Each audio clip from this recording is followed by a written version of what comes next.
Blog Talk Radio.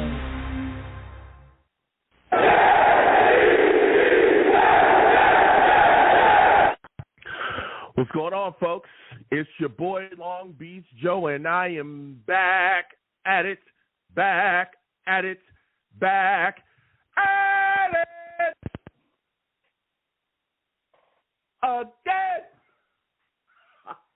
I'm back at it again, man. Listen, we got a lot to discuss, okay? The New York Jets shocked the world. I'm talking stun the entire NFL and beat the Texans on Thursday Night Football. Oh,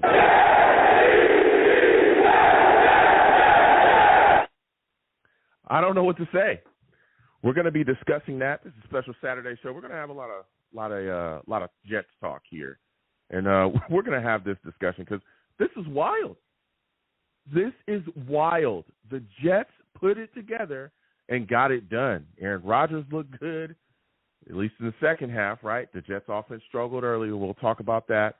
But I want to hear from those that called Will McDonald a bust. I want to hear from y'all because we're going to be talking about him tonight as well and how this Jets defense together, okay? Salute to all the Savages. Let me get into the show because I can talk for forever. Listen, I'm the man of the people. I'm here for the people. Let me shamelessly promote my Facebook page. Everyone go on Facebook, search The Long Beach Joe Show. Like that page. My content's up there. Go ahead and give it a listen. Message me. I'll message you right back. I love going back and forth with you folks about this football team. Also, leave me some feedback. I love hearing about what you folks think I do here on The Long Beach Joe Show. Okay? I do. I really, really do. Okay? Salutes and respect to everybody that comes on over to Twitter because your boy's on Twitter as well. Some people want me to stop saying Twitter. I'm not going to stop doing that. Okay, you're just going to have to let it go. I'm telling you, it's done. I'm never going to call it whatever it's called now. That time is done, gone, and past. I'm going to continue to call it Twitter. Okay, so people can keep commenting. I love it, but I'm going to continue to call it Twitter. So going over to Twitter, type in at The Long Beach Joe, at The Long Beach Joe on Twitter. Follow me. I'll follow you right back. You want to troll me? Hey, let's go. Okay. There's a lot of people over there that like to troll me. Also, a lot of people over there that want to have spirited discussions with me. I don't call them arguments. That's not what I do. I don't argue with people. But I do have spirited discussions, okay? So come on over there and have spirited discussions with your boy. I try to have civilized conversations. Some people do not want that, okay? So, again, at The Long Beach Joe. And also, for those of you that may not know, you know, your boy's live on YouTube. Come on over to YouTube, okay? Check out the content. We do the live shows on there, all right? Come on over to YouTube, okay? Type in Long Beach Joe Jets on YouTube. Subscribe, okay? And hit that notification bell when you do, all right? So when I post content, you'll be in the know. Also, give the videos and stream a thumbs up. Share it across social media with your friends and your family. But just keep in mind, when you come on over to YouTube, you're going to have to deal with some people, man. It's my chat. I call them the Savages, okay? You want to know why? Because they're savage.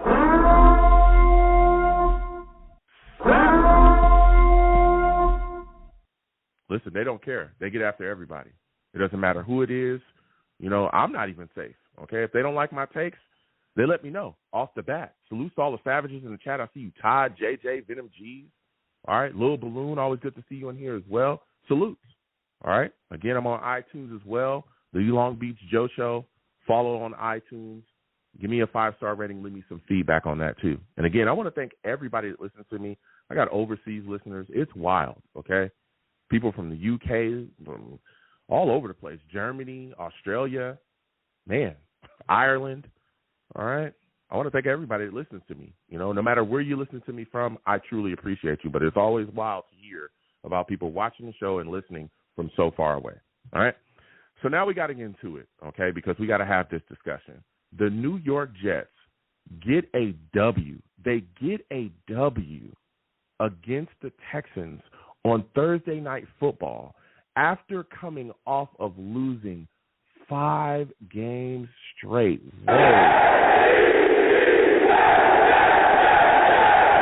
Now, there was a lot of questions going into this game. Let's be serious, right? The Jets were just coming off of a terrible performance against New England. Callers will come to you in a second. It's going to be really quick because I really want to have the discussion Rusty 917, Val, I see you in the building. New callers as well. Hold on. Sit tight. I am coming to you quickly, okay? There was a lot of talk about the New York Jets in the season. We were 2-6, okay? 2-6. Keep in mind, you know, we had the Texans coming into the building. They were 6-2 at the time. This was a good Texans football team. This is a good Texans football team. And the Jets beat them 21-13. Now, my word for the New York Jets this week, okay, my word for them that I think properly encapsulates this game is resiliency. The Jets were resilient and showed resiliency in this game. They came out in the first half, and it was struggles offensively, okay? Offensively, there were struggles, okay? Early, we saw, you know, Aaron Rodgers missed Adams deep. Devontae Adams had got open, couldn't get the ball to him, missed him deep. Then another play, right? We see Adams. He's blocking. He's thinking the play is a run play. He's actually blocking the corner, and the ball whizzes past him and hits the dirt. And he turns around. He looks at Aaron Rodgers, and he's like, what is going on? And Aaron Rodgers looking at him like, hey, can you wake up? Clearly there's miscommunication, which is crazy that we're talking about miscommunication between Devontae Adams and Aaron Rodgers. Bro, they have a universal connection, right? All that time with the Packers, now they're coming here. We're thinking they're going to be on the same page forever. They must read from the right. The first time we saw Devontae Adams after he became a Jet was at Aaron Rodgers' house. Like, they're living together. They're driving home from games. Like, you know, they're like milk and cereal, you know. But here we have a miscommunication early in the game. And then we saw Aaron Rodgers also miss Mike Williams deep as well. Mike Williams actually dove for the ball, but Aaron Rodgers couldn't get him the ball. There was a lot of miscues early for the New York Jets offense, and it seemed like they were getting off to a really slow and kind of sloppy start. And even when the Jets did have some success, even that backfired, right? The Jets find their way down the field. They get the ball to Malachi Corley on an end around. He takes off around the right side, gets into the end zone, touchdown Jets. And we're like, okay, we've got something rolling. That puts us up. Everything's looking good. Everything's working in our way. Nah, baby. They do a replay, right? Because that's what they do on all touchdowns now. They do a replay. And the replay sees that Malachi Corley, he was so quick to celebrate his touchdown, he dropped the football before getting into the end zone. That's a fumble, okay? Here's where it gets even worse. Not only did he drop the football before getting into the end zone to celebrate, the ball bounced out the end zone, and that is a touchback. So the ball went back to the Texans. Oh, my goodness. I mean, come on. Malachi, you got to use your thinking cap, okay? You got to use your brain on this, all right? You got to think. You got to think. And that again, encapsulated the Jets season so far. Not using our brains at time, a lot of bonehead stuff we have going on, penalties and clutches, you're dropping balls before you get into the end zone, costing yourself. The Jets just constantly bumbling. This is what we've seen in this 5-game losing streak. Touchback, Texans get the football. So now everybody's just aggravated, even myself. I'm like, come on, Jets, let's get rolling, right? You look at the Jets defense early, Joe Mixon was going off. He was having a field day. He had 17 carries for 91 yards and a touchdown at the half. I'm going to repeat that. He had 17 carries for 91 yards and a touchdown at the half. Not the game. That was at the half, okay? There was bad tackling left and right. He was breaking tackles. Guys just seemed like I watched Sauce Gardner, and I'm gonna call it out. I'm gonna call it out. Okay, everyone knows I keep everything fair around here. This was a bad game by Sauce. I watched Sauce, and I know people talk about his tackling, but this game highlighted that issue. I watched Sauce get his tackle broken twice on one play. It was bad. Sauce struggled in this game. We saw penalties from him. He was getting cooked in coverage. There was a lot of issues. But I tell you what, there was a man that did stand out, stepped up and stood out on this football team. Quentin Williams played very well in this game. Quentin Williams was constantly making plays, wreaking havoc up front. He even got himself a sack, a forced fumble, and that was recovered by Will McDonald. By the way, I want to talk about Will McDonald real quick. That man's having a heck of a season, okay? And he played extremely well against the Texans. And I just want to bring up, and we're going to talk about this tonight as well, when are the refs going to start calling holding? Because I'm watching Will McDonald literally get held by Laramie Tunsil all night long. Nothing happens. Laramie's grabbing the top of his shoulder pads. Like, I'm spinning him around. I watched him get bear hugged against New England. Nobody's calling nothing. What is going on here? What's going on? And for a lot of you Jets fans that were screaming that he was a bust or a bad pick, I want to hear from you tonight. 515-602-9639. I just want to hear from you. I just want to see where your thoughts are right now, because right now this man is balling. I think as of right now he has 8 sacks so far this season, and he's putting pressure on. He'd have way more than 8 sacks if they would actually call holding. He'd have way more than 8 sacks if guys weren't holding him constantly. It's insane. So we go into the half, right? 7-0, and the Texans 7-0, and the Texans are up. And now usually this is where the Jets kind of fall apart after the half. Lack of halftime adjustments, all these issues, right? Nope. They came out after the half and got cooking, right? They come out after the half. The Jets offense put a drive together. Rodgers finds Garrett Wilson, who catches the ball one-handed, right, in traffic. 21-yard touchdown. Garrett Wilson balled out in this game. And I'm going to talk about another catch that he had that, to me, is the catch of the year. I'm sorry. It's the catch of the year, point blank, period. It is clearly one of the greatest catches ever in Jets history. No lie.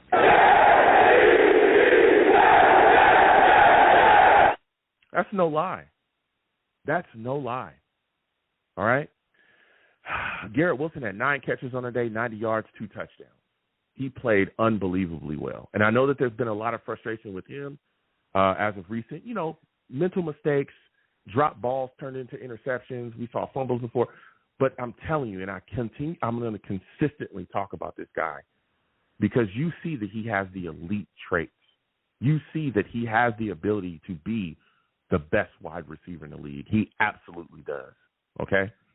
Now, that score got the Jets on the board. Things were looking really good for us. We keep moving.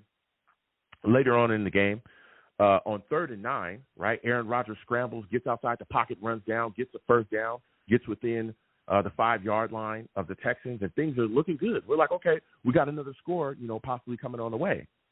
That gets called back, right? 3rd and 9, Olu gets called for holding. Keep in mind, Olu Fasanu was at guard in this game, was thrown in there because there was an injury to one of our guards. He's in there playing, never really taking a snap at guard at all, and listening to Joe Tippmann. Joe Tippmann is actually telling him what to do on every single play. And Olu played really well at guard. It was one of the reasons why I talked about getting that guy in here, is because not only is he a guy that we look to for the future as our starting left tackle, but he's also a guy that can fill in at right tackle. He's also a guy that we've talked about constantly moving around the offensive line, and he showed us that he can do that. He played pretty well, pretty well, especially, again, being thrown out there at guard. Well, now it's 3rd and 19 after the penalty. Aaron Rodgers drops back, lots of pressure in his face, and launches a ball to Garrett Wilson in the end zone. And Garrett Wilson made an unbelievable one-handed catch. It was Michael Jordan-esque, okay? Literally. He looks like he's the Jordan sign. Grabbed the ball with one hand, was able to bring it in, got one foot down, then got the shin down. Now, initially, it was called no touchdown. They thought he was out. They reviewed and gave him a touchdown because, again, the foot came down and the shin came down in the end zone. Touchdown, Jets. It was an insane catch. Insane. All right? The Jets defense also stepped up as well in the second half, really put the clamps on the Texans. Clemens had a big sack. The Jets defense had 8 sacks against the Texans. 8. Things were rolling. We were looking really good. But on 4th and 22, we saw Watt, okay, a young player for the New York Jets, run into a long snapper, right, knee him in the head, which gave the Texans a first down. Now, and they're trying to put a drive together after being gifted that first down, right? The Jets defense holds them, puts a stop. Now it's 4th and 7. their kicker lines up, and he misses a 27-yard field goal. That was huge for the New York Jets. Jets get the ball back, put another drive together, and we see the beautiful connection between Aaron Rodgers and Davante Adams to flourish in this moment. The drive was methodical. Aaron Rodgers sets the situation up, and you could tell he looked over to his right, and he could see, oh, yeah, this ball's going to Tay for sure. This ball's going to Tay for sure, right? Aaron Rodgers drops back, finds Davante Adams deep for a 37-yard touchdown and put the New York Jets up 10-21. The game was effectively over. Now, again, the Texans did get a field goal, but it was over after that. What a win by the New York Jets. What a way to rally, and what a way to show resilience.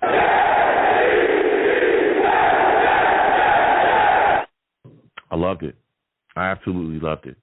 This New York Jets team is putting things together, and we'll see. Again, now we're 3-6. There's a lot of things moving and shaking, okay, in the AFC. Maybe we do make a run. Maybe it happens. We got the Cardinals coming up next. I don't know. But I tell you what, this was a heck of a game against a Texans team that is very, very good. They were 6-2. This Texans team is not a joke. Will Anderson, they got a lot of guys over there, right? Of course, and even C.J. Stroud, unbelievable. And we took care of business against one of the top teams in the AFC. We're going to get to the lines again. 515-602-9639. 515-602-9639 is the number. Call in. Please give the stream a like. Share it across the social media with your friends and family. Subscribe if you haven't already, okay? If you want to give to the platform, the Cash App is at the bottom of the screen. Super Chat is at the top of the chat. Please, anything that you give to the platform is greatly appreciated. I also want to thank everyone that gave to my Susie G. Komen breast cancer fundraiser that I had in the month of October. I truly appreciate y'all. Again, all of that money, all of it goes directly to the Susie G. Komen Foundation, and it goes to help forward them. But again, I want to thank you folks that gave and donated to the fundraiser. Truly, truly appreciate it. And it goes a long way to help those with breast cancer and continuing to further breast cancer research. All right. So I want to thank everybody for that. But, I tell you what, man, the New York Jets got me smiling ear to ear. This was a heck of a game, and what a way to fight. So we're going to get to these lines again. 515-602-9639 is the number. Call in. Please make sure you have a good phone line, okay? Also make sure your background is clear of noise. If I do not know you by name, I will call out your area code. Please know what your area code is, okay? There's one rule on my show for my new callers. Do not call in cursing. I'll get you out of here fast. I'm talking fast. Faster than Malachi Corley can drop a football before getting into the end zone. That was fast.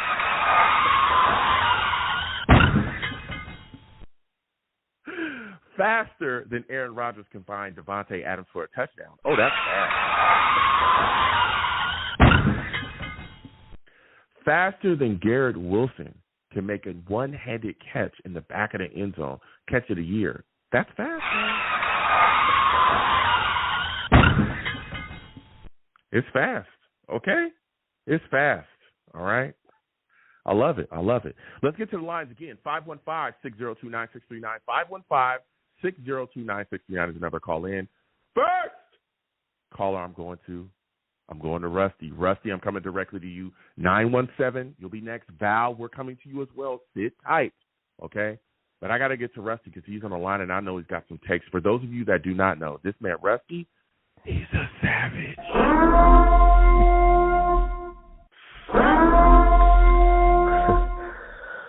Salute, Rusty, salute. Savages. Rusty. The New York Jets sitting here right now at 3-6 after getting a huge win against the Texans. What are your thoughts about what you saw out there from Aaron Rodgers in this offense? Loved and hated it. Because it's they just bring you right back in again. It's what we lose one more game and we're completely out of it. And I'm just being realistic with it. It's almost like I wish we would have had all the good things go for us and actually lost in a sense. That way we could trade people, get draft stocks. I know I'm going to sound like a grumpy Gus, but I don't know. They always do that. And then say we do go on a magical run. We all know, we'll win the 9 games or something like that. Then when it comes down to that 10th grade game, which is a must-win, it doesn't happen, and it's all for naught, But, I like the resilience. I like that they finally decided to do something during halftime and adjust in a real way. And but yeah, it's troubling too, to where we haven't scored. The highest points we've scored all season is 24 points. We almost got 28, but missed that by a centimeter. Is what it is. Yeah, listen, I hear kid's you, a rookie. I hear you. There's a lot of things moving and shaking with the Jets right now. There's a lot of talk. I'm taking it game by game, okay? And I know that there's a lot of Jets fans we're talking about blowing things up. We'll see what happens as this season continues on. There's a lot of things that could happen in the future. But I'm looking at it right now, and I'm excited by this New York Jets team. I love what they showed against the Texans. I love the fact that they came out, again, starting slow, but was able, like you said as well, to make adjustments in that second half and really good cooking and get it together. And one of the players, man, that I'm going to continue to give praise to, because, again, when the time came and people needed to bash him for what he was doing, they had no issues doing that. With myself as well, I held him accountable.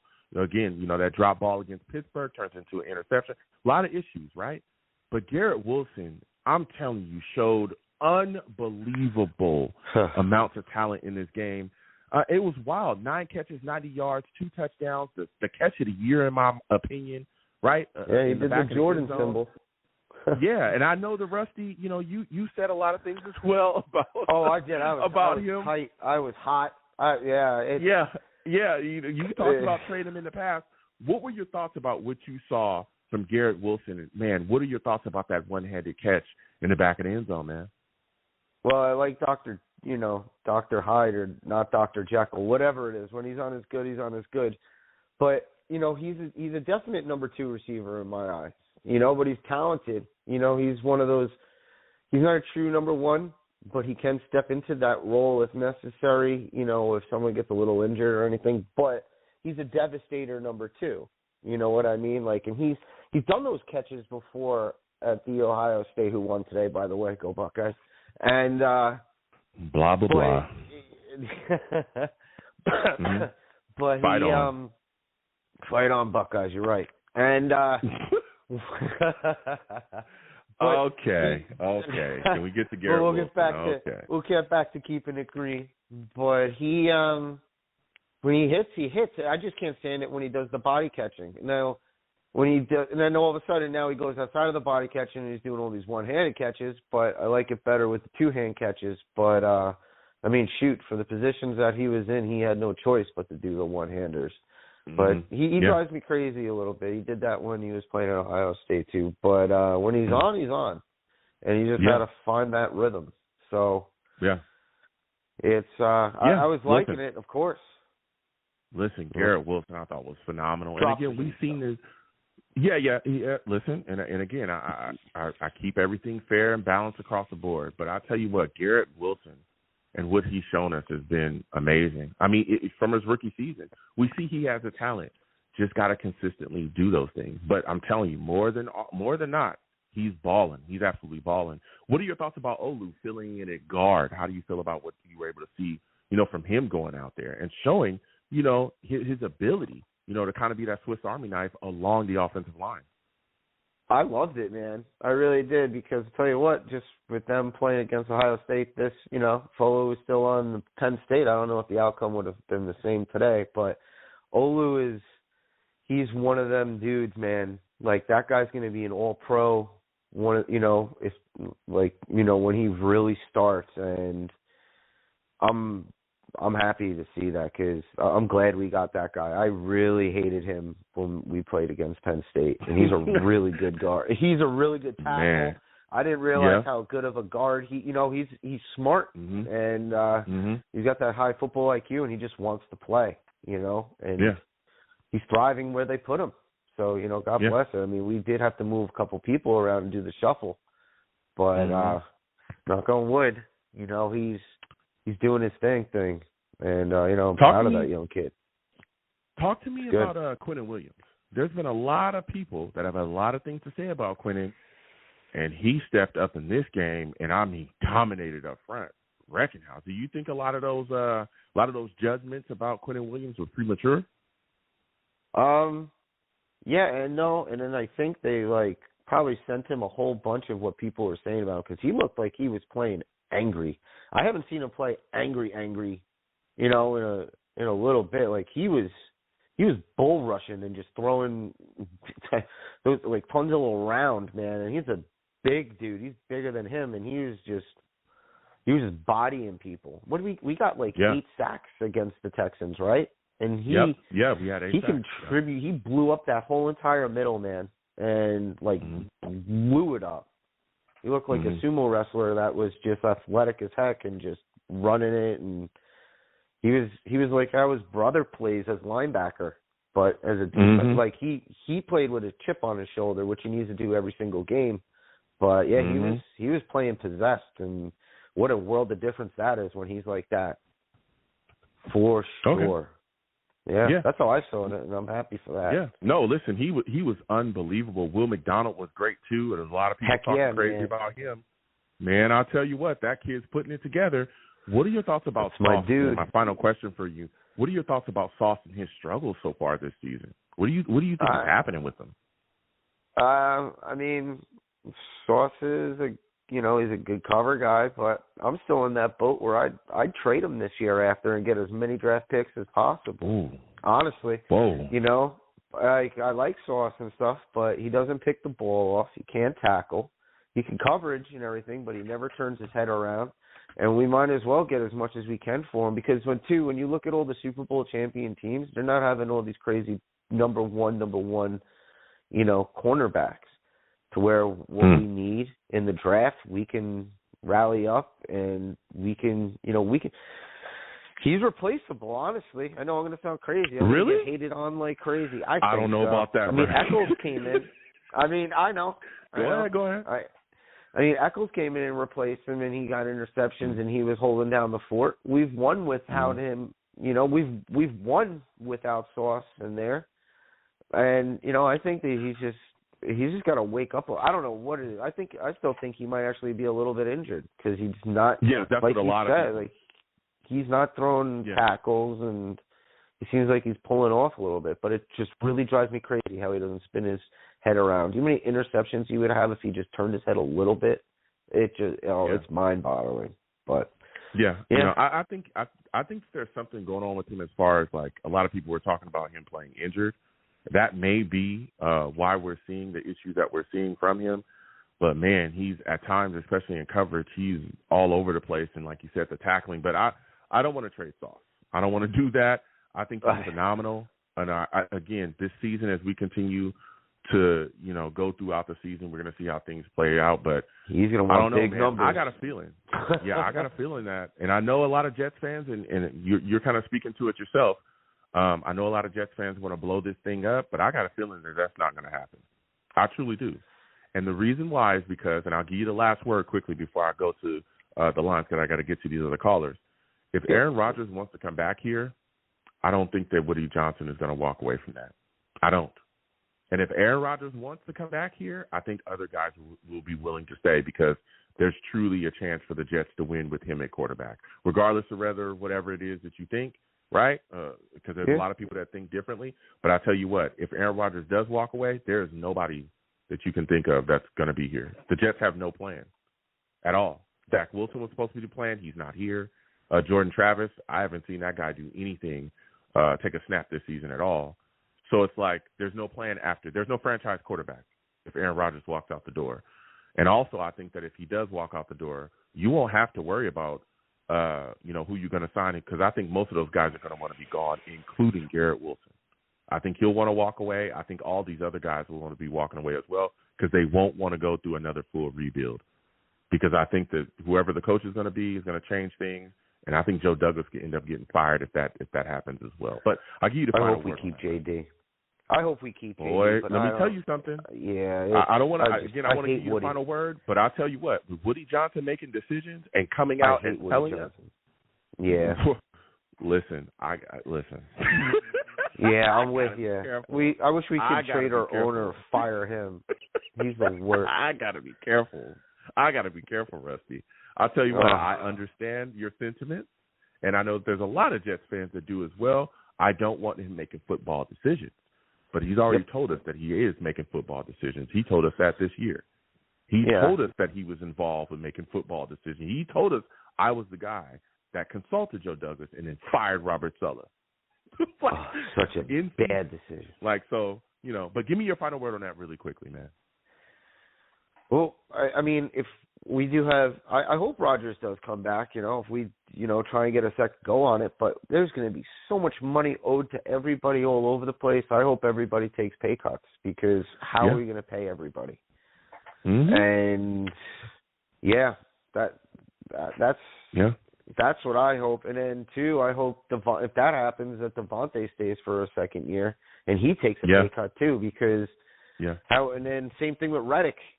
And then it's just piling up, and same thing with Garrett, same thing with Sauce, and if he's staying, same thing. It's like oh man, either that or they expand the cap.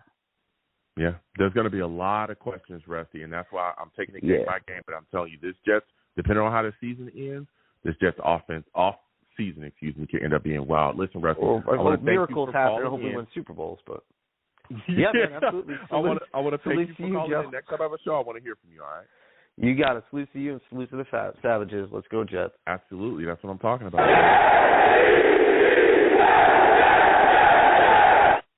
We're going to keep getting to these lines. Again, 515-602-9639. 515-602-9639 is the number. Call in.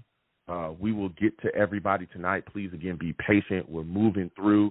Lots of callers, lots of things. Salute to the Savages in the chat. I see you keep putting your thoughts and comments in the chat. I do come to y'all in between calls. Salute to GVH. He says, Joe on a Saturday. That's what's up. Let's hear takes and hit the like. Salutes. He also says, Joe, don't know how much tape you've watched, but with the mobile QB coming up, why can't we spy a QB? Murray is no Flacco, and Stroud and running QBs gouge us. They do. Stroud had some yards as well running. It's really tough, especially, again, with the Jets, especially in the past, not getting pressure. It's rough. But I tell you what, if Will McDonald stops getting held, he's getting to the quarterback. You got Quentin Williams causing issues and wreaking havoc up front. We start getting to those guys. It's going to be tough to be running around, especially with a guy like right in your face as you're trying to get into your drop. So we'll probably make those changes and probably spy them a bit more, but it's rough with these moving QBs, man, especially, again, guys like Murray, like you said. Again, Stroud, he had some yards as well against us moving those chains, but we'll see how the Jets defense kind of shores things up as far as play calling wise as well to kind of stop that stuff. So salute to the Savages in the chat. I will address your thoughts in the comments, put them there. Salute to everybody. We're going to get back to these lines again. 515-602-9639. 515-602-9639 is the number. Call in. Next, we're going to JJ. JJ, we're coming to you. Val, Chris, you'll be next. Sit tight. I got to get to JJ, though, because I know he wants to talk that talk, okay? For those of you that do not know, listen, JJ, he's a savage.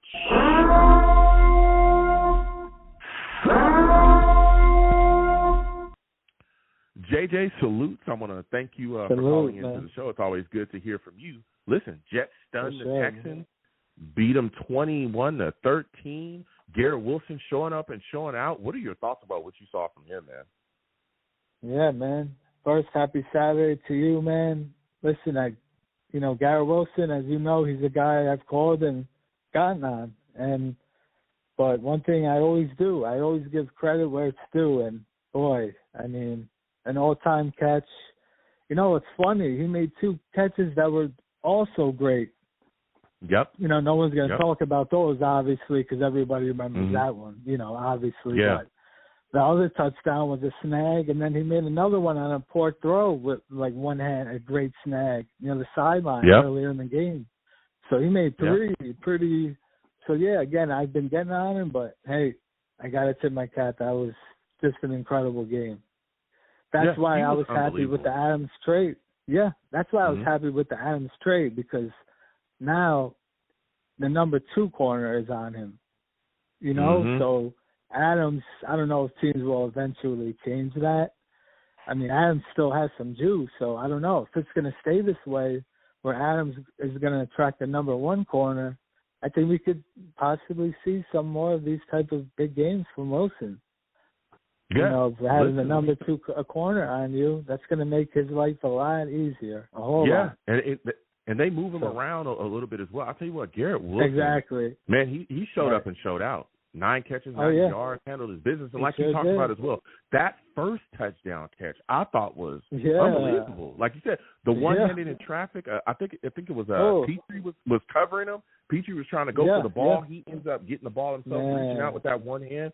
That was beautiful. That was a beautiful catch, man. Yep. Beautiful catch. Absolutely, and Garrett Wilson, man. I'm telling you, I'm going to keep singing his praises. We hold him accountable when he makes mistakes. I want to make sure that I sing his praises when he shows up and shows out. But I tell 100%. you what, 100%. Man Corley? Oh, no. Oh, man. Malachi Corley, come on, brother. Oh, man. Come on. What are your thoughts about man. Malachi dropping the ball before he gets into the end zone because he's so busy trying to celebrate? What were your thoughts watching that, man? What was your reaction? Oh, man. To be honest, I threw my remote control. So luckily I had a backup because it broke. That's how I'll sum it up. I mean, this is your first catch in the NFL. Well, not a catch. It was like a toss or a run or whatever. But right, your first TD. I mean, unfortunately, I'm not trying to give him an excuse, but I feel like we see this too often. We see it in college. I saw it. I forgot who did it. Someone in the NFL did it a week or 2 ago. Deshaun Jackson. Deshaun Jackson did it. Jackson did it years ago. And I was blown away. Yup. I believe the Falcons tight end, I believe Kyle Pitts did it a week or 2 ago. I mean, I get it. You're excited. You're about to score a touchdown, but how hard is it to just hold on to the ball for a millisecond longer? Like, I just don't get it. Like, are you that excited? Like, you just black out for a second? Like, I don't get it. But I was just like, oh yeah, this is so Jets. It was mind blowing. It was mind blowing to me. But I'm glad that the Jets. I'm glad that the Jets offense recovered and got things back together, you know, especially in the second half, got rolling and got on. But I'll tell you what, this Jets defense struggled as well. Were you surprised that Mixon was going off so much in the half, but the Jets defense was able to kind of keep him under wraps in the second half? He had 91 yards in the second half, but ended the game with only 106 yards. What were your thoughts about the Jets defense stepping up and making adjustments in the second half to shut him down? Yeah, they did. Yeah, second half, I got to give him credit. You know, Mixon is a guy who's been having a really nice season. So, you know, first half, it was shaky, but, you know, I always like when you see an adjustment or you see them fix things. And, I got to give them credit. One thing I will say, I don't want to sound like a negative Nancy. I do feel like we got them at the right time. You just lose Diggs. You lost Nico Collins, your number 1 corner. Your number 1 receiver was out as well. I believe last year we played them too without like all their weapons. So I need to see more. I need to see more. I'm not there right now. You know what I mean? Hey, listen. I'm not there right now. Look, and I know that there was a lot of Jets fans that said that, and I understand that take. But nobody said anything when they were beating the Jets, and we didn't have Aaron Rodgers last season. Nobody said, well, okay, True. well, you know, we beat the Jets, but you know, they ain't got Aaron Rodgers. Nobody cared. They laughed, they pointed, and they moved on with their W. Right. That's exactly what happened. So I don't care where I catch you. I don't care if you ain't got half your line. I don't care if you don't have your star tight end. I don't care if your whole defense is out and you got a bunch of guys from the YMCA. I got a W, baby. Deal with it.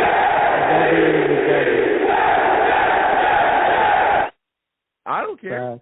I do not care because when it happens to us, no one cares about us at all. Nobody cares. When DJ Reed ain't playing and we lose, nobody cares. Nobody cares. True. So I don't care either. That's true. Okay? True. I'll tell you what. I hear that. Give me your thoughts. My final question for you, JJ. A lot of people were talking crazy about Will McDonald. A lot of people. Yeah. I remember the night he was drafted. I was live. Oh, yes, your boy was live for that as well. Okay? And let me tell you something. There was a lot of people that had a lot to say about my boy Will McDonald. And it was crazy, and I supported that pick, okay, and talked about it. He's been having a phenomenal season, okay? Yep. 8 sacks wow. right now on the season. Wow. Spin move. He's showing us more than just a spin move, right? He got dinged up early, came back, was playing through pain. He's being held by one of the better tackles, okay, being held all night long by one of the better tackles in the NFL. Give me your thoughts about what we're seeing from Will McDonald and his growth, his maturation. What are your thoughts? What do you have to say to fans, Jets fans, that we're bashing him and him being picked? Yeah, I mean, listen, he's one of the MVPs of this season. I mean, point blank. I mean, his speed is, I don't know if there's many defensive ends faster than him. He's like a firecracker. Just the burst is just, it's pretty insane, man, when you watch it. The spin is just lightning quick. I mean, he's been, what can you say? I mean, what's he going to get? 13, 14 sacks possibly? I mean, I guess you can say thank you to Bill Belichick. He tried to screw us by trading down, and look what we got. Thank you, Bill. Appreciate it. Listen, I'm just saying. The boy's showing up and showing out. I want to hear from those Jets fans that did not want him and talked about how bad of a pick it was, and then turned around and called him a bust to start the season and everything. A couple games. Oh, he's trash. He's a bust. Get him out of here. 8 sacks, dog. 8 sacks on the season, and is applying pressure so much so he got top tackles on roller skates. That's all I'm going to say. Listen, JJ. Can I talk about Sauce for a quick sec? I was just about to ask about that. Sauce, give me your take on him really quickly. Why do you think he's struggling? Yeah. I feel like his head isn't even in the game. Like, I've never seen this. Do you know what happened on Thursday? He had 3 plays in a row. The first one, he missed. He whipped on a tackle basically twice in one play. The next play, he gives up a bomb. The next play, he gets called for a hold. I've never seen that in my life. A corner have 3 straight mess-ups in a row. That was just, I was pulling my hair out. He's got to, listen, if you're not going to tackle, which he's getting run over, I mean, what's going to happen next week versus Connor, physical back? I'm having nightmares of him getting ran over all game by him. If you're not going to tackle, you don't have hands, you're not catching interceptions, you better be locking guys down then. Because if not, then what are you in a sense? Like, he's always got his head turned the wrong way. I mean, the book is going to be out on you that you don't want to tackle. Teams are going to run at you. They know you don't turn your head around on deep passes. You're going to have to step up, man. If we're going to go on some sort of run, he's got to, come on, man. Got to give me something. Listen, you got to hold him accountable. I mean, Sauce has been struggling. He's got to get it together. Like I said, I think he's playing hurt. But if you strap it up and go out there, you got to perform and you got to get better. Listen, JJ, I want to thank you for calling in. I got to slide off. Next time I have a show, I want to hear from you, all right? Appreciate you, man. Absolutely. Listen, man, we're going to keep getting to these lines again. 515-602-9639 is the number. Call in. I also want to put some light on Breece Hall as well, okay? Breece Hall had some tough runs in this game. 15 carries. I think he had 74 yards. I think he had 2 catches for 11 yards as well. He moved the chains for the New York Jets in some critical times, made some really tough runs for us. So I also want to show some love to Breece as well because he got a lot of the dirty work done in this football game to help this Jets offense continue to move forward and take care of business. So I want to put that out there as well. Salutes to Michael Piper in the chat, Savage. He says Corley should be running laps after that debacle play, dropping the football before scoring. Yeah, you know. Yeah, that was bad. That was bad. I've seen it. Deshaun Jackson did it. There's other guys that have done it too. A lot of guys, you got to use your brain, man. You got to use your brain. Okay? Use your brain. All right? We're going to get back to these lines again. 515-602-9639. 515-602-9639 is the number. Call in. Next! We're going to Val. Val, we're coming directly to you. Chris, you will be next. 973, I'll see you. You'll be after that. Sit tight, new callers. I'll be coming to you in a second, okay? But we got to get to Val, okay? For those of you that do not know, this man Val is a savage.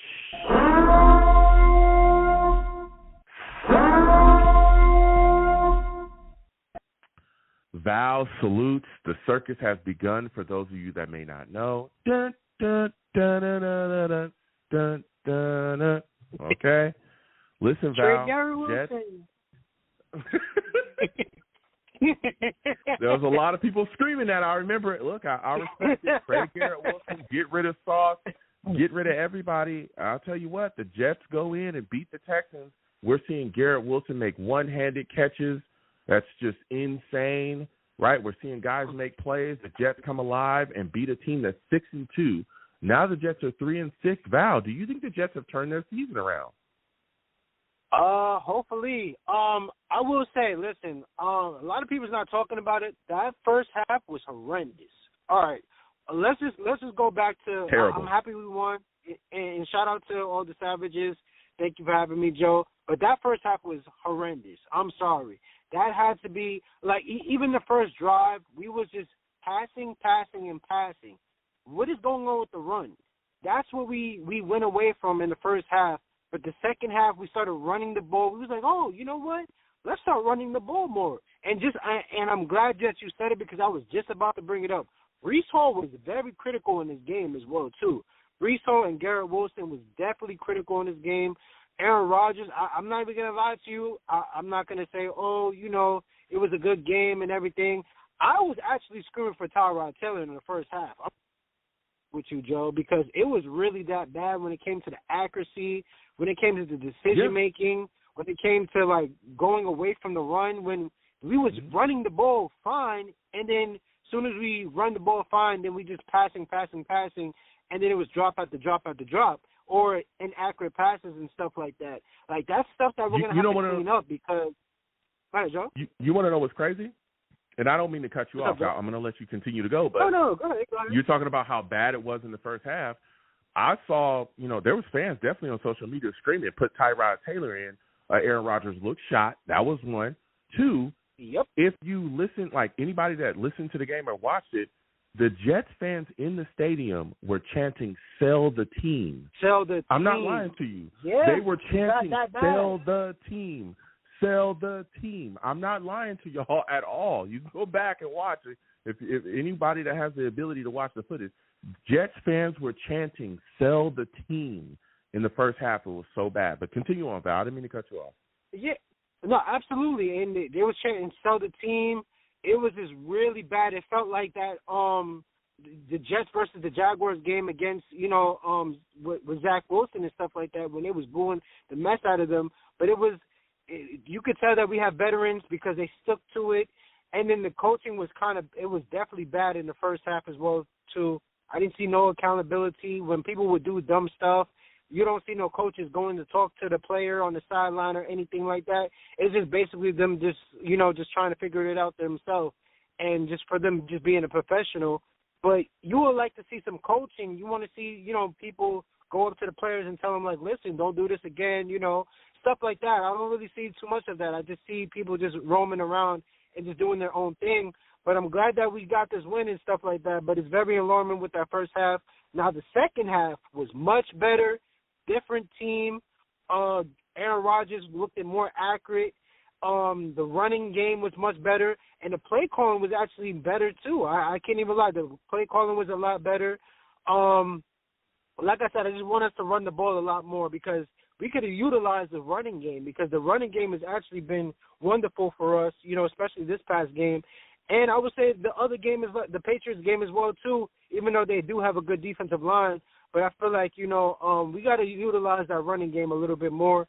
And, especially when the game just starts, you don't want to you want to have balance. You don't want to just keep throwing the ball. You want to have a little bit of rhythm. Once you're throwing it, nothing is happening, you're throwing off the rhythm, and you're going to force the defense to go back out there and stuff like that.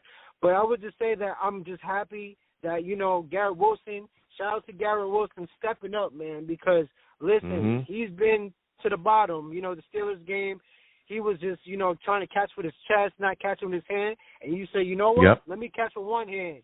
And he started catching with one hand and, making the spectacular catches. And even the catch of the year, oh, my God, the Jordan catch. That I mean, if he wasn't signed to Adidas, Adidas had to make a statement that says yes with one hand and stuff like that. And he can jump, but he is not going to. He's not going nowhere. We are keeping Garrett Wilson. I don't know if you've seen that, but yeah, they definitely make a statement saying that Garrett Wilson is not going nowhere. He's sticking with Adidas, even though he had the Jumpman logo on. So that was hilarious. But yeah, Garrett Wilson put that in the story, but that was hilarious. Mm-hmm. But nah, that was definitely a very good game, and I'm glad we've seen Devontae Adams get his first touchdown with the New York Jets at home. That was beautiful. Jerseys was looking very good, and, you know, I'm just glad that we actually bounced back and actually won this game, because even the defense, the pressure, I was like, oh, my God, like, this is the defense that I know the Jets to be. Quentin Williams looked good in this game, looked dominant, getting through that offensive line. Hassan Reddick is looking like he's dusting off some of the rust. He's in training camp right now, so, you know, he has to get his body Talk ready about for the Will regular McDonald, season. though. Talk about Will McDonald. That was the person I was going right to. Yes, everybody's been talking about why did we get Will McDonald. And like I said, this is looking like another stud. All right, Joe Douglas, you see, another case that Joe Douglas had. Like, listen, I picked this guy up, and it might have been, you know, with Robert Saleh being, you know, having his defensive mind as well, too, of trying to get this pick as well, too, because I'm pretty sure he knows talent when it comes to, you know, defensive ends and, you know, pass rushers. But this is definitely a great pickup by the Jets and Joe Douglas and possibly Robert Saleh as well, too, because this man is actually balling out. And like we were saying in all this summer, will McDonald step up? Because we don't know, because this is a question mark if he's going to actually step up or not. And that the moment JJ went down and stuff like that, you know, he actually grew up real fast and went out there and balled out. And I'm just happy that he's actually getting pressure. He's arguably the top 3 pass rushing defender out there. And, yeah, I'm definitely liking that. And I want to go to Sauce Gardner. Oh, man. Yeah, go ahead. That's where I was going right next. I was going to ask you, what are your thoughts about what you're seeing from him and his struggles, man? It's strange watching him struggle the way that he is. JJ brought it up, and I talked about it a little bit later as well. The 2 broken tackles, then he turns around, has a penalty, then he gives up a big catch, then he turns around, have a penalty. And these aren't, you know, again, I'm not disrespecting Tank Dell or any of these other guys, but these aren't like, you know, this isn't Justin Jefferson. Superstars. I watched him struggle against Kayson Boutte, like with the Patriots. I mean, it's mind blowing. Just give me your thoughts on him, man. At this point, Joe, I said this for 2 weeks. I said something is going on with Sauce. Like we don't even question the secondary. We don't even talk about this. For the past 2 years, we haven't been talking about the secondary at all. And I'm gonna just say this. I understand everybody, you know, is irate right now. You know, everybody could be going at Sauce. But to trade Sauce Gardner, that is ridiculous. I'm telling you that right now, and I understand everybody's opinion because, listen, you could go back to the go back to the Adam Gase era, go back to sometimes the Rex Ryan era when, you know, Darrelle Reeves was out of there. It's hard to find quarterbacks that are actually really good. And the fact that we got 2 studs and DJ Reed, and I swear I hope we could bring him back because he's been balling too. And that's another person we don't really talk about too much, but he's been balling this offseason. But I'm going to go back to Sauce Gardner. Sauce Gardner, he's definitely looking like he's injured. I'm gonna be honest with you. He looks like he's injured. He looks like he's not himself right now. And the tackling, he has to get better with, because if you look at his first 2 seasons, he was actually tackling. He actually picked up Stephon Diggs and threw him on the ground. He looked a lot more stronger, but it's just from game 1. He just looked at like, you know, it was questionable why he wasn't playing, that he got gassed out or, you know, he lost air. It was questionable why he didn't play too many of the games.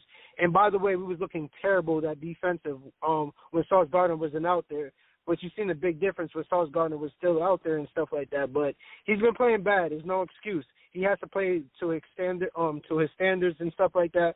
But I feel like he's really injured. I feel like he has like a foot injury or something is going on with Sauce Gardner. But he's trying to tough it out and try to go through it. But like you said, I heard you say this as well too. If you're going to be out there, you got to be on point. You got to, you know, at least help us, you know, not hurt us. And lately he's been hurting us when it comes to tackling and when it comes to coverage. And another thing, who is the defensive coach? I mean, who's the DB coach? Because he's not telling the people to tell them, look, you can look at the your opponent, but you got to make sure you're looking at the ball as well too, because you're passing up some interceptions as well too.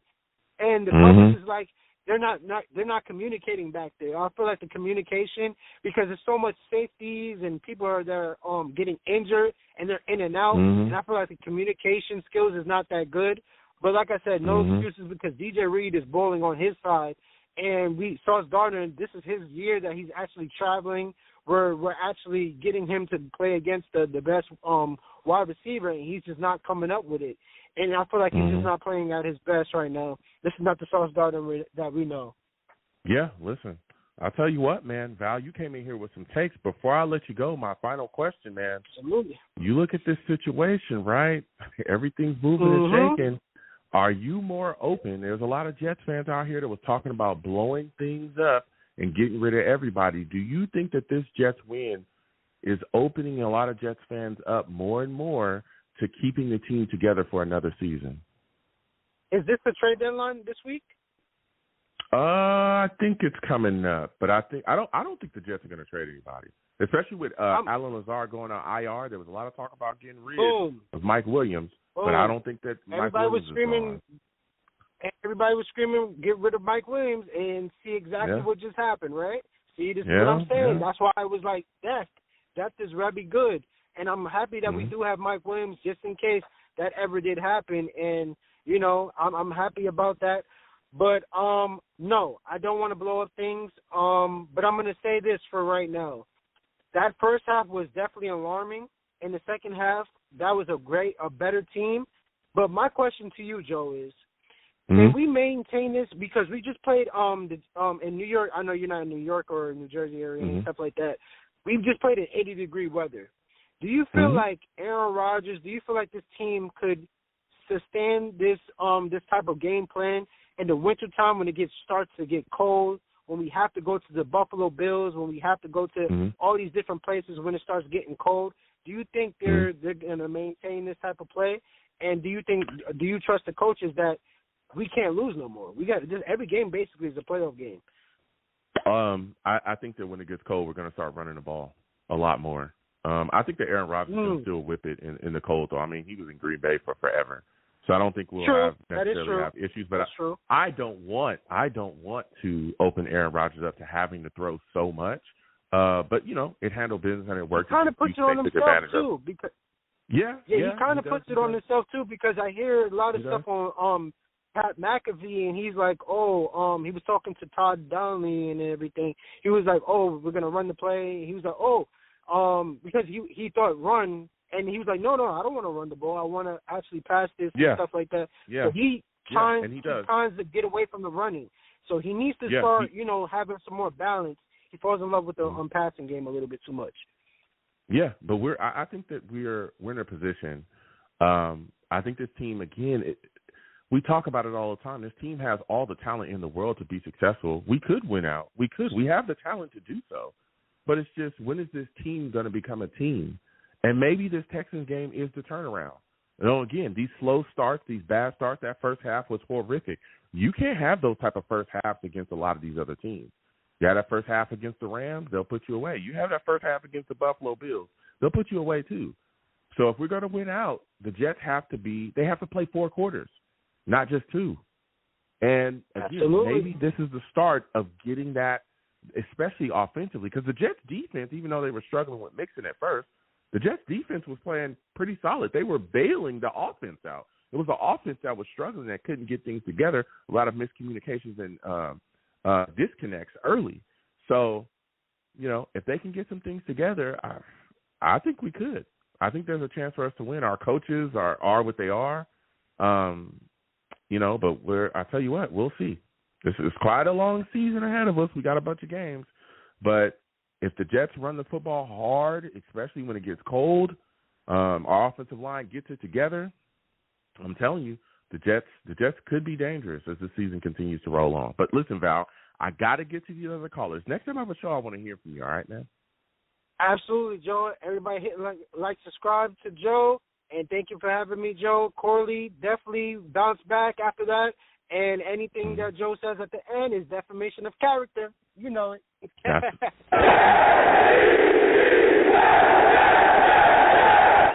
That's a lie, man. That's a flat-out lie. That's a flat-out lie, man. Listen, Blog Talk works. I'm always bashing Blog Talk, and I'll continue to do so because Blog Talk is trash. But it works. I have proof. Everything I say, it's not defamation. It's facts, okay? We'll keep getting to these lines again. 515-602-9639. 515-602-9639 is the number. Call in. Next, we're going to Chris. Chris, we're coming directly to you. I know Chris has some takes. For those of you that do not know Chris, he's a savage. Yes, sir. Yes, sir. Chris salutes after a spirited call from you on the last show. Here you are, right? Back again. I am. The New York Jets beat the Texans. They were 6-2. Now they're not 6-2 anymore. And the Jets are 3-6. We're putting things together. Bad first half, but the Jets were able to rebound, show resiliency, and get it together in the second. What are your thoughts about this Jets win over the Texans? Like my call the other day is I told these guys we're playing for pride. When you're in the NFL for a long time and people start talking about you, you're playing for you're not even playing for the team, you're playing for your pride, you're playing for your career. So I think a lot of these guys have a lot to prove, which is good for us. You know, which is good for us. We have a lot of players that are playing for their careers, playing for their pride, playing for contracts. So we're going to be in a good position, man. I believe this team's going to go on a run, big run. I have that much. I think, Aaron Rodgers historically start late, and and this is part of his DNA. He comes on late, man. And it is. There's very few times that they've gone 12-4 and stuff. Aaron Rodgers comes on late and later this season, and there's a couple of seasons that the Green Bay Packers weren't doing well, and this guy came on at the end of the season and grabbed them the playoffs and then the NFC Championship. Everybody thought the team was dead. So Aaron Rodgers is used to being that way, and I all these Jet fans talking about blowing up the team the last couple of weeks and all this other stuff and trade this guy. Listen. For once in our lives, right? Instead of rebuilding, why don't we try building? Okay, New Orleans Saints have done this. They've done it. We can sign all of our players. The New Orleans Saints has done it. And like I said, you have to extend the money. You have to extend the money in the future. You might not be able to bring in some of the free agents that you have, but I think that we got a good team. You got some draft choices coming up. I think you've got to give this another 2 years before you make a decision before to blow it up. Listen, Chris, and I hear what you're saying. I'm going to address some of your points. I understand you talking about Aaron Rodgers coming on late, and I hear what you're saying. But like I said before, Week 9. He's been all right. He's been pretty solid this season. It's not really as much on him as other things, but for the Jets to wait till Week 9 after coming off of a 5-game losing streak to finally get it together, it's like you don't want to have to turn it up this late, especially with all the talent this team has. The Jets should not be 3-6. I agree with you. we shouldn't be. We should have won the game against the Denver. We should have won the game against the Denver and against the Patriots. Back kicking. Yes. That did it. And not only that, we should have beat Minnesota. We should have beat Minnesota. We should have beaten Buffalo. We should have beat Denver, and we should have beat New England. Those, especially the New England and Denver losses, are inexcusable losses. And I don't want to focus on that because the New York Jets just beat the Houston Texans, who were 6-2, 21-13, and they looked great. But it's like we got to move. We got to get rolling, especially when you're starting out slow and sloppy. You can't do that on a weekly basis. But we're seeing guys really turn up and have great games, right?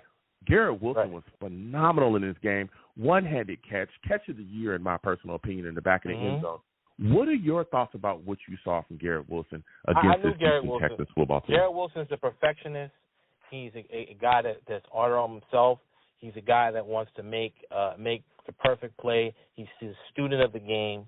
I think this guy's going to be a Hall of Famer. Because this guy takes football to the heart. It's not like, oh, I'm getting paid and stuff. He actually uses it as a craft. So I think we haven't seen the best out of Garrett Wilson yet, because this guy wants to be great. He doesn't just want to be the highest paid receiver. He wants to be great. Mm-hmm. And those are the kind of guys you look at. You say, hey, man, guys like Hall of Famers like Lynn Swann. You guys got Jerry Rice.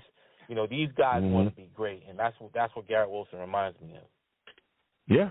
No, listen, you're talking that talk. Now, my final question for you, Chris, because you're bringing the heat tonight. A lot of people wanted to get rid of Will McDonald. A lot of people called him a bust. A lot of Jets fans called him a bust, called him trash, said he's a bad pick. He should have never been here. Get him out of here as fast as possible. Will McDonald has 8 sacks this season. He's showing up and showing out. Laramie Tunsil holding on for dear life, okay, all night against when we played the Texans. We're seeing him get held off. This guy easily should have, maybe 12, 13, 14 sacks this season if he's not getting held. What are your thoughts about what you're seeing from Will McDonald, and why do you think he gets the flags that he deserves from these referees? I don't know. He's not taking the calls.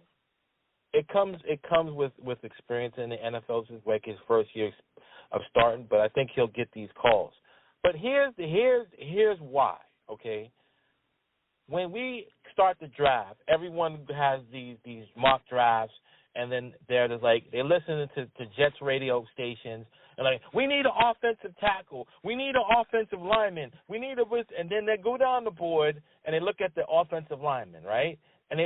But like I said, the draft's a capsule. We don't know who these players are. So my philosophy in my draft is to draft the best player available, regardless of position, and that's the way I've always looked at the draft, and I looked at that's the way you're supposed to draft. Positional value is important when the quarterback is there, because you need a quarterback. You see if you can work his game. But even at the quarterback level, I'm not taking a guy that I'm not confident with. I'm not. That's why none of these quarterbacks that you see in college football, when people are talking about blowing up this team, you haven't seen any guy that say, wow, this guy's going to be great. It's going to take them a couple of years to be great. So why not keep Aaron Rodgers, keep this team together, maybe build and draft a quarterback and build with the team. I want to build on this team. I want to build on this organization. I want to go for it. I want to extend these players. I want to put more guaranteed money in the future, and I want to keep everybody together and build on the draft choices that we already have. Listen, Chris, I hear what you're saying. New Orleans. Because listen, hold on a second, Chris. Hold on a second. I'll let you talk. Here's the deal. I hear exactly what you're saying, and I don't want to blow the team up either, okay? And I've said this before, but there's a lot of questions that you're going to have to answer, especially if you're talking about keeping Aaron Rodgers around for 2 more years or whatever. Again, he's 40, right? Yeah. He's 40. We're already seeing he's not 25 anymore. He's 40. Right. So there's things you're going to have in place around him. 1, 2, look at your organization. There's a chance that Joe Douglas might not be here. There's a chance that what is going to happen with your coaching search? Again, the impact of keeping Aaron Rodgers here is there's a lot of coaches that people are screaming about and they want, Johnson being one of them. There's other guys as well that may not want to have their quarterback named for them. A lot of guys don't want that. Look at what happened. Feller in the building, everybody in here, and guess what? They immediately said, Zach Wilson. That's what they did. Zach Wilson as soon as possible. Zach Wilson. That's what it was. So we've seen this before as well. But also you got to think, if you keep Aaron Rodgers here, not only are you telling the new head coach, whoever he will be, right, that you can't pick your quarterback, but you also can't change your offense because Aaron Rodgers runs his own offense. So maybe do you even get to pick your offensive staff? I believe it limits you in a lot of different ways, Chris, and I'll give you the last word on this, but there's a lot of questions. And, again, even if you keep Aaron Rodgers here, you're in win-now mode. So that means, do you change your defensive philosophy either? I don't think you can do that either. Because if you're in win-now, the last thing you want to do is make those type of changes. I'll give you the last words on it, though, Chris. Well, like I said, I think there's coaches out there that can come in and actually do it. I think there's coaches, veteran coaches that would have it. We tried this before. Like, this is Groundhog Day by saying this is the greatest coordinator that we have, and this guy stinks in 2-3 years. We want him out of here. You know, we got to start. If we change the coach, bring in a veteran coach. Bring in a coach with Super Bowl experience. Don't bring in these young guys, man. And I'm saying, and like I said, and one more thing, I like to say before I leave is the trade deadline is coming up, and then I like the Jets to actually make a move. They had a extra fifth round pick. I like them to go out and get a defensive tackle because I'm sick and tired of Javon Kinlaw and him trying to get sacks instead of doing what he's supposed to do. He's trying to get sacks. He's trying to build up sacks. He is not trying to stop the run and doing what he's supposed to do. And it's making me upset every time I see the team. I'm like, why are they giving up this many runs? Javon Kinlaw is not doing his job, man. That was a bad signing. Yeah, I mean, he's had his moments. So I tell you what, there's a lot of things that's going to be moving and shaking. I don't want to go too far in the future, but we got extra $15 million this year. Trade the fifth for Clowney and bring him in. I tell you what, you talk about it going Saint style. You got to pay that credit card. You got to pay that balance on that credit card at some point. Listen, Chris, I want to thank you for calling in. Next time I have a show, I want to hear from you. All right? Thank you. Yeah, absolutely. Listen, I know people talk about when we're going Saint style. The New Orleans Saints did it. Someday, okay, that balance on that credit card that they're swiping will come due. Trust me. And when it does, it's not going to be pretty. It's not. It's really not. All right? And we got a lot of guys, a lot of young guys here, you know, we got to pay. And maybe Aaron Rodgers takes another massive pay cut. I don't know. Especially Devontae Adams and with his deal. I don't have the numbers in front of me, but he's got some money coming, okay? And they reworked it. There's some non-guaranteed stuff, you know, in some years, but if you want to keep him around, you have to pay him too. There's a lot of guys that need to be paid. Garrett Wilson, Breece Hall, Sauce, like a lot of guys coming up, and we got to see what's going on. 515-602-9639 is the number. Call in. Salute to GBH. Savage in the chat says, Joe, you are down there in Long Beach, but I'm up here in the Bay and get nothing but Niners, so help me with this. Why is Mike Williams with Rodgers not looking like the Mike Williams with Herbert and Allen? That's a good question. That's a good question, GBH. Salutes to you. And it's because I think it's, one, he's coming off that injury, so he's still feeling things out. And I think, two, it's comfortability in the system and with his quarterback. He was in San Diego for a minute, right? So he got to build with, you know, Keenan Allen. And for those of you that either don't know or Keenan Allen is one of the greatest wide receivers to play this game. He is really good. And he begins slept on because he's been with the Chargers for so long and they haven't like won a Super Bowl or, you know, the playoff stuff has been up and down with them, but he's phenomenal. He is phenomenal and has been phenomenal for years. But I think it's comfortability within the system. And I think especially before the injury, especially when he was younger, he was one of the go-to guys up there. And the way that they play is a lot of, I call it like, it's not, I don't want to diminish it and call it like a, you know, backyard football, because it's not. Herbert is phenomenal, but they do a lot of stuff, you know, down there. It's a lot of slang and bang. They throw the ball up. Them big wide receivers. Keenan Allen's a big guy. So is Mike Williams. And they had another guy up there. I can't remember his name right now, but it was another guy that was really big too. A lot of big, tall, lanky wide receivers where they throw the ball up and the 50-50 balls like Mike Williams does here. They just go up and get it. And so when you look at what he's here with the Jets right now, it's like Garrett Wilson, you know, Devontae Adams is the number one. Garrett Wilson is the number two. He's trying to, you know, find his way out there. And, you know, sometimes they line him up in the slot. Sometimes they move him outside and kind of, you know, go do his thing. But I think as time continues on, if he sticks here with the New York Jets, we'll start to see him and his role really take an uptick here with the Jets. That's what I'm hoping. But, again, I think it's the injury, one. Or maybe the injury, I think he's working through it, so that's one. But definitely the comfortability in the system and also comfortability with his quarterback. We saw it earlier, right? I can't remember what game it was, where it was I think it was the Vikings game. Yeah, I think it was the Vikings game where he ran the wrong route. And Aaron Rodgers called him out after the game. You know, Mike wasn't supposed to be over there. He was supposed to be here. He's still trying to find his way within this offensive system. So I think that's that's something that that's a tidbit that I have in my thoughts about that. So salute to GVH. Again, please keep putting your thoughts and your and questions in this chat. I will come to the Savages. Again, I'm one man. I'm moving and shaking, going, in between callers in the chat. So yeah, I love going back and forth with people in the chat as well and getting your thoughts. Also, I want to put out there Michael Clemens, we bashed Michael Clemens. Michael Clemens made a play. He had a sack in this game. It was a big sack, too.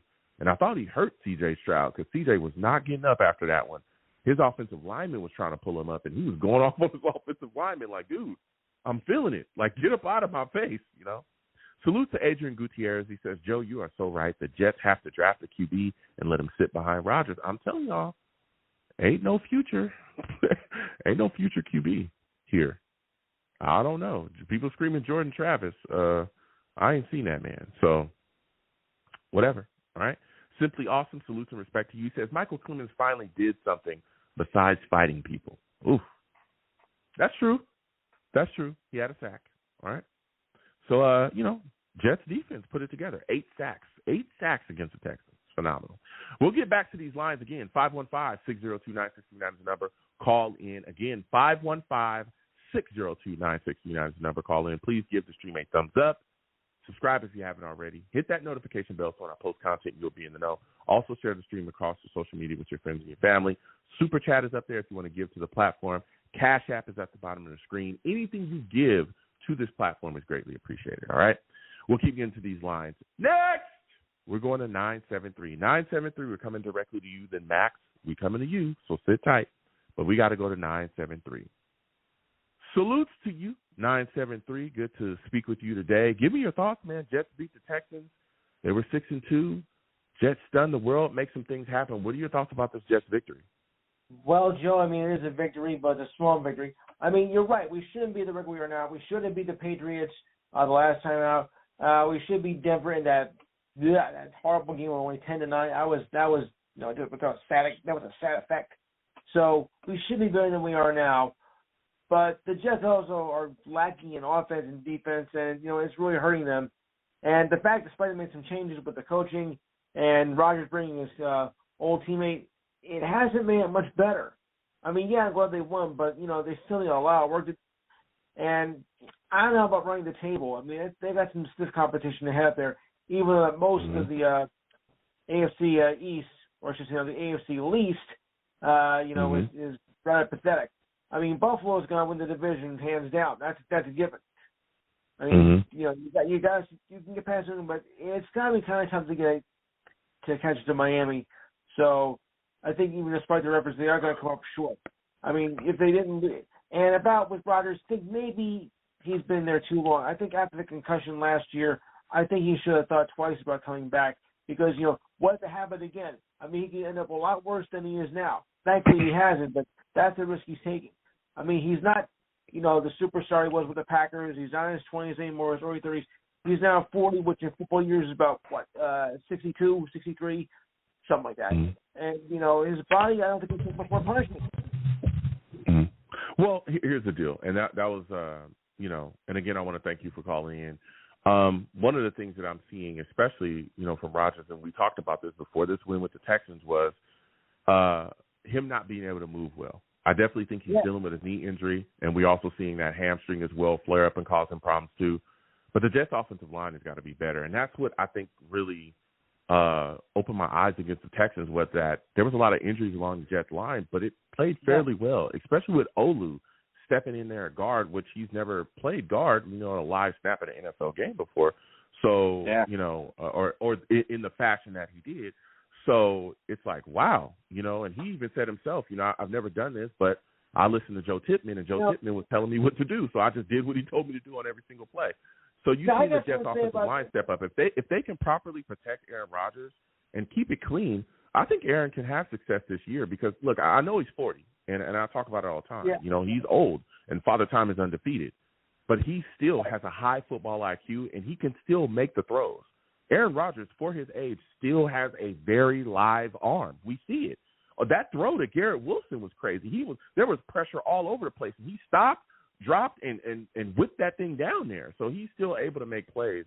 at this level, with his arm and his football IQ as well, getting guys, set up to win, as far as the matchup with, between whatever the defense is giving him. So I like what he's bringing to the table. What are your thoughts about what you saw from Garrett Wilson? I mean, that was, not bad. I mean, he's coming along fine, finally after the, last season's, misery. So I was impressed by him. But I'll say one thing about what happened in one of the plays.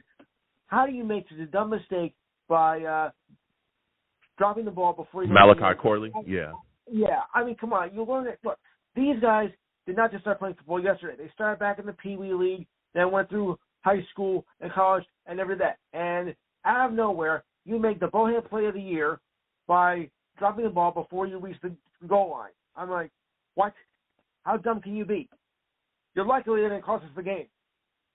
Yeah. It was a rough play. Malachi's got to use his brain, a young player. Yeah. He's got to, he's trying to find his way, a rookie. He's got to get it together, like you said as well. And even Jeff Olbers talked about it, that he let him know that that's inexcusable. There's no place for that here. You got to get it together. Young guys just so quickly trying to celebrate. But my final question before I let you go, man, Sauce struggling quite a bit. What are your thoughts on it? Wait, would you repeat again? What's Sauce? Sauce Gardner. He's been struggling quite a bit. He struggled against the Texans as well. Broken tackles, blown in coverage, giving up big catches, penalties. What are your thoughts about what you're seeing from him? Could do better than that. I mean, Sauce is a tough player, but I think he's, he's starting to slip off a bit too. But he's still a halfway decent player. And the 1 yard touchdown run, that's what got us, safe from that equivalent of loss. I mean, 1 yard touchdown plays are not usually exciting, but this was a rare exception. Yeah. No, listen, I'm telling you. Sauce has got to clean things up. But, I think he, again, is a bit dinged up. But, again, if you put it on, you go out on that field, you got to put it together, point blank, period. So I want to thank you for calling in. It's always good speaking with you, man. We're going to keep getting to these lines. Again, 515-602-9639. Again, 515-602-9639 is the number. Call in. Next, we're going to Maxwell. You know what I'm saying? Max, I know he has some takes for us. For those of you that do not know Max, he's a savage.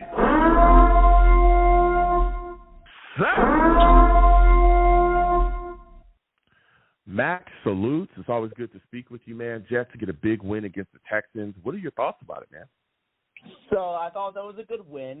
We need a win. We haven't won since week 3. We should have not lost to the Broncos. We should have not lost to the Vikings. Should have not lost to the Bills. And I say it on a lot. I was pissed off that we should beat the Patriots. The Jets. I mean, hopefully the Jets make the playoffs. But I'm a little concerned. Mm-hmm.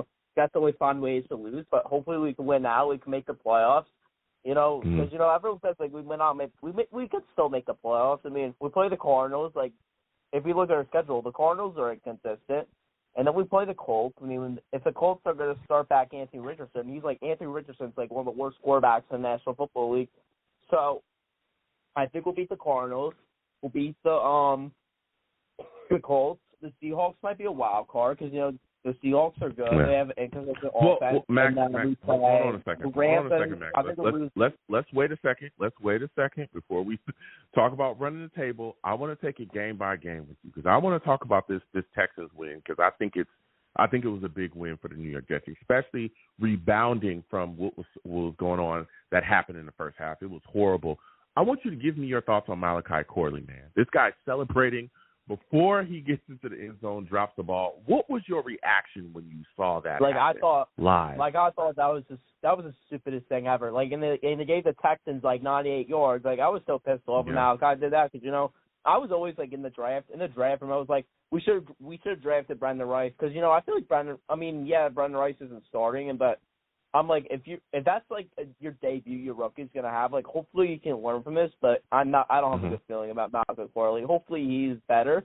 He has to be better because he can't be doing that dumb mistake where he's dropping the ball in the end zone. And it cost this team a drive. If he didn't drop that ball, easy touchdown. Yeah. No, listen. You're talking facts, and again, even Jeff Olbers talked about how it was inexcusable. And Brendan Rice and I, fight on. That's that SC. You know what I mean? He is where he is, and we'll see. Him handle his business. I think he'll be good in this league. But Malachi coming here, I think he adds something to the Jets offense. You just got to get it together upstairs, and you called that as well. Got to use your brain when you're out on that football field. So quick to celebrate. No, get in the end zone, make sure everything is good, and then go on about your business. You know what I'm saying? So I want to get your thoughts, Max, on what you saw, man, from this Jets defense. A lot of people wanted to get rid of Quinnen Williams and Will McDonald. I remember people saying they want to trade Quinnen Williams for a turkey sandwich. I remember people saying that Will McDonald was a bust and he needed to go as well. Both of these guys showed up and showed out. We got Will McDonald having 8 sacks this season, showing up and absolutely putting things together. What are your thoughts about both of those players and their contributions so far this season? So Quinnen Williams has always been one of the best D tackles in the National Football League. He was very good. He's a very good D tackle. And for Will McDonald, he's one of my most surprising players in this year because last year, I didn't really like the pick. I was at the draft party, and I wanted the Jets to get JSN because we need another wide receiver, and I was pissed when we got Will McDonald. Happily, I have to say I am pretty wrong about that pick. Will McDonald's turning to one of the best defensive players in the NFL. He's an up-and-comer. He's 8 sacks. I feel like he could be a really good edge in this league, and that's just my opinion. Yeah. I feel like I didn't scout enough of Will McDonald. I didn't see a lot of his highlights, and I remember at the draft, he was on the board later, but he was projected to go off the board later. But I think Joe Douglas made the right decision picking Will McDonald. That's my thoughts. Okay. Listen, I'm telling you, Will McDonald showing up and showing out. What are your thoughts about Sauce Gardner and his struggles, man? He's getting roasted at times, penalties, broken tackles. It's wild. Sauce definitely needs to play better because, his first 2 years he was playing perfect. He was an all-star corner, and then this year he's struggling against Kayshon Boutte. And for that matter, Boutte's not even that good of a wide receiver. Everyone's Boutte's not even that good. He was when I saw the Patriots game, you don't allow catch to Boutte. He's the worst wide receiver I've seen. So hopefully Sauce cleans it up. He needs to be better as a quarter. He shouldn't. He needs to improve on tackling. That's just my thoughts. My final question for you, man. Garrett Wilson, one-handed catch in the end zone, to me is the catch of the year. What are your thoughts about him, man? Because there was a lot of people that were all over him, with the drop against Pittsburgh and a lot of different things, man. He really put on and just showed up against the Texans. How are you feeling about him as the season continues on? Hopefully Garrett Wilson keeps playing like this because, he's playing better and better every game. That one-handed catch, there was, comparisons to the OBJ catch. I think it was even better than that OBJ catch from 10 years ago because, when OBJ had the one-handed catch, it was a good catch. I have to say that, but I feel like Garrett Wilson did it way better. And, everyone's it wasn't a touchdown, but it was. It was a very impressive catch, top catch of the year. If Garrett Wilson continues to play like this, he could be a top 5 receiver in this league. He could get 1,300 yards. Yeah. He can absolutely do that. He is unbelievable. Absolutely unbelievable. Listen, Max, this was a phenomenal call from you. Next time I have a show, I want to hear from you, all right? Okay. All right. Oh, actually, Max, are you still there? Did I lose him? Yeah, I'm still here. Okay, let me ask you one more before I let you go. At this point, man, you're looking at the New York Jets and things are moving and shaking. Are you a Jets fan that's still open to keeping this team together for at least one more year? I think we should keep this team for one more year because, we have potential. Our offense is just inconsistent it's really inconsistent sometimes. We have a good game. This week we had a good game. Last week we had a bad game. And if we get a good offensive minded head coach, we should get an experienced head coach who can, run a championship team. But we need to get an offensive guy. Woody Johnson is probably going to hire these defensive minded head coaches. It just doesn't work in the NFL these days. A lot of teams are offense. Look at Ben Johnson, for example. Ben Johnson's one of my top head coaching candidates, and he runs every trick play in his system. I remember I saw something which trying out trick plays. He's such a genius as an offensive guy. And everyone's our last offensive head coach is Adam Gase. He was the worst head coach I've seen. So if Ben Johnson is advertised as a good head coach, he is my top candidate, and I'll be mad if the Jets don't get him as a head coach. Because Ben Johnson is my top candidate. Yeah, we'll Ben see. Johnson's I'll tell you my top candidate. there's a lot of Jets fans just like you that are screaming for Ben Johnson, but the question is, will Ben Johnson want to be told who his quarterback is going to be? I don't think he will. Aaron Rodgers is like Does a he? good quarterback. I mean, yes, I get it. He runs his own He system, does. but He is, Max, you're right. He is a good quarterback, but he runs his own system. So if Ben Johnson comes here and Aaron Rodgers is still the quarterback, you're telling Ben Johnson that you're running the system that Aaron Rodgers runs, because you can't dramatically but change you could that. also, what I meant is like you can also add like the trick plays and the line system, like because a lot of like Ben Johnson's system is like he doesn't really have a system. Like Ben Johnson uses his offensive guys like at like their strengths, so like he can unlock his offense because the Lions don't really run their systems like basically trick plays. Like they're trying to like elevate their offense, and I watch like, a lot of the Lions. Like I see like the hook and lateral, for example, against the Cardinals. Like that was a really creative play call by Ben Johnson. Like, I get Aaron Rodgers' like motion, but a lot of the trick plays that Ben Johnson, he's like a genius offensive guy, in my opinion. Yeah, he's great offensive mind, but again, you got to wonder when you come in as a head coach.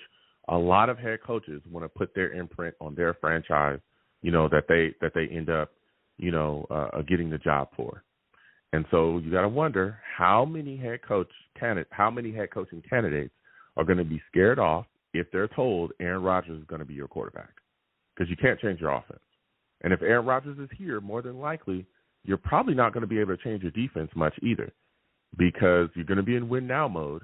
And a lot of these guys that are here only know the defense that Aldridge and Sulla installed. So you got to wonder how that's going to go. We tried that before, right? Anybody remember that guy that ended up, absolutely walking away from the Jets and went to the Panthers because we tried to tell him who his defensive coordinator was going to be? That happened here. So I'm just putting it out there. I'm playing devil's advocate here. Like, yeah, that thing is real. And look, I understand. Jets fans screaming for Ben Johnson, I'd love him. But I don't know if he'd want to come here if, he's being told, who's going to be in charge and this and that. A lot of coaches, that are getting their jobs, they don't want to be told that stuff. And, again, we've seen it in the past. So we'll see what happens. Listen, Max, phenomenal call. Thank you for calling in. Next time I have a show, I want to hear from you. Okay. Now you have a good one. Listen, Max coming in. All right. I had to ask him that because he always has some good insight on what's going on here with the Jets. So I definitely wanted to hear from him. Salute to all the savages in the chat, going back and forth. All right. A lot of good takes. Brian K. salutes to you. He says, rookie mistake. Yeah, talking about Malachi Corley. He also goes on to say, better pick than Broderick Jones. Yeah, Will McDonald. Will McDonald showing up and showing out. So a lot of things moving and shaking around here. Well, we're going to close out the show, folks. This has been phenomenal. Please give the stream a thumbs up, subscribe, share the content across the social media with your friends and your family. Great we saw from the New York Jets, and I cannot wait to see this season continue on. So, listen, I'm the man of the people. I'm here for the people. Let me shamelessly promote my Facebook page. Everyone go on Facebook, search The Long Beach Joe Show. Like that page. My content's up there. Go ahead and give it a listen.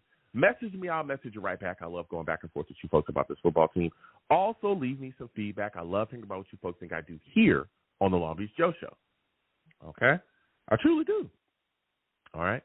I am also, on Twitter as well. Going over to Twitter, type in @The Long Beach Joe, @The Long Beach Joe on Twitter.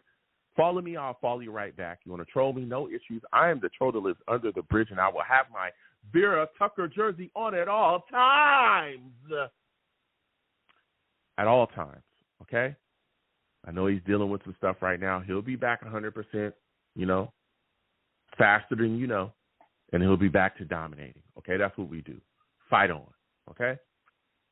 You get your guys from SC in the building, they handle business, okay? Point blank, period, all right? So, come on by, again, @The Long Beach Joe. I'm also on YouTube as well. Come on over to YouTube, Long Beach Joe Jets on YouTube.